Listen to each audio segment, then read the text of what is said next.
చిన్న, నీకు నానంటే బాగా ఇష్టమా నేనంటే బాగా ఇష్టమా? నువ్వు ఇష్టమే, నాన్న కూడా ఇష్టమే అమ్మా.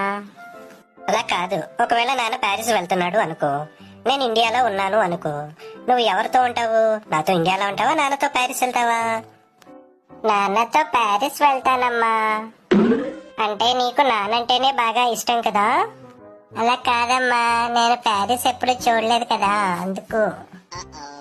సరే, నేను ప్యారిస్ వెళ్తాను, నాన్న ఇండియాలో ఉంటాడు, అప్పుడు నువ్వు ఎక్కడ ఉంటావు? ఇండియాలోనే అమ్మా. అంటే నువ్వు నాతో ప్యారిస్ రావా? నీకు నానంటే ఇష్టం కదా? అలా కాదమ్మా, నాన్నతో వెళ్ళి నేను ప్యారిస్ చూసేసి ఉంటాను కదా, మళ్ళీ ఎందుకు? నువ్వు చూడలేదు కదా, నువ్వు చూసొచ్చేయి, నేను ఇండియాలో ఉంటాను.